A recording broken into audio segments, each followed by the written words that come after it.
दोस्तों नमस्कार।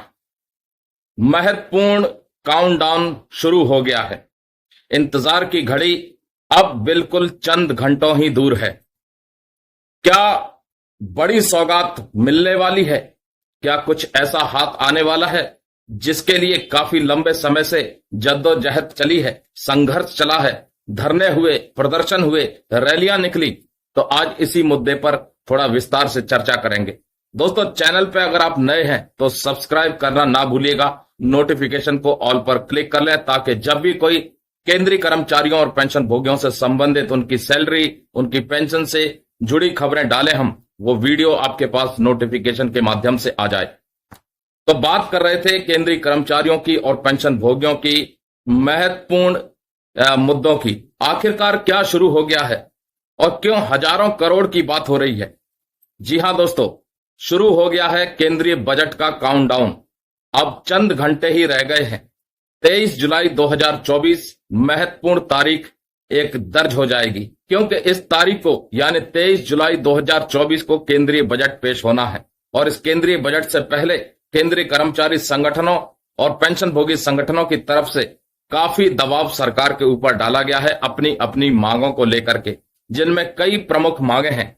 मांगों की बात करें तो हमने कई बार वीडियो में भी जिक्र किया है, एक बार फिर से आपको याद दिला दे।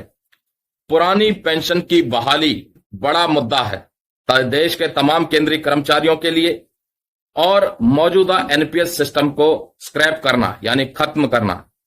कर्मचारी संगठनों की मांग है कि जो पहले पेंशन मिला करती थी, एनपीएस से पहले लास्ट सैलरी का 50% बेसिक पेंशन और उस 50% के ऊपर केंद्र सरकार के द्वारा जब भी महंगाई राहत की घोषणा की जाए उसका भुगतान, यानी कि लास्ट सैलरी का 50% प्लस डीए डीआर जो भी घोषित किया जाएगा। ये एक प्रमुख मांग रही है और इस मांग को लेकर के सरकार को काफी ज्यादा दबाव में डालने का प्रयास भी किया गया। धरने हुए, रैलियां हुई, बड़ी बड़ी रैलियां हुई जिसमें भारी जन सैलाब देखने को मिला और ये मांग काफी लंबे समय से चली आ रही है। दूसरी प्रमुख मांग की बात करें तो 8वें वेतन आयोग के गठन की बात होती है।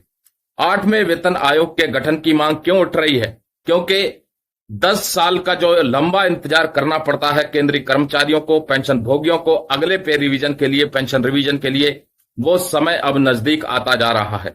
जनवरी 2026 से अगला पे रिवीजन होना है, लेकिन उससे पहले मांग की जा रही है कि सरकार जल्द से जल्द 8वें वेतन आयोग का गठन करे, जो कि सरकार ने अभी तक नहीं किया है।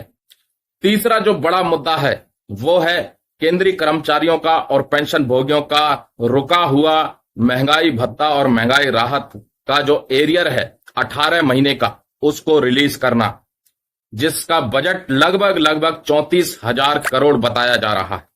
केंद्र सरकार ने कोरोना काल के दौरान इस पैसे को भुगतान नहीं किया था कर्मचारियों में और पेंशन भोगियों में, और ये जो पैसा बचा लिया था, दावा किया जाता है कि दूसरे कल्याणकारी कार्यों में लगाया गया था।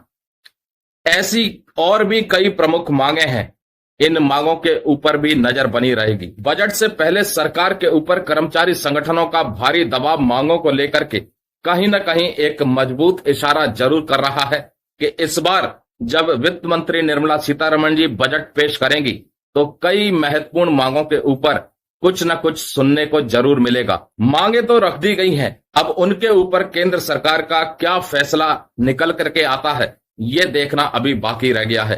तो दोस्तों, केंद्रीय बजट का काउंटडाउन शुरू हो चुका है।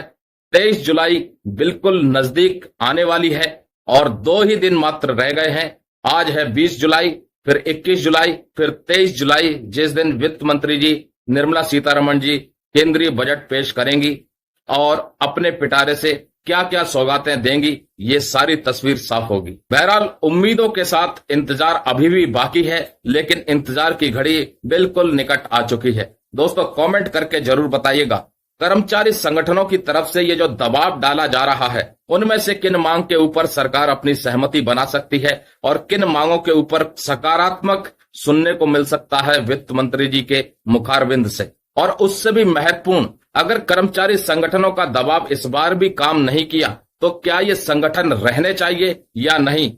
कमेंट जरूर कीजिएगा। नमस्कार दोस्तों, जय हिंद, जय भारत दोस्तों।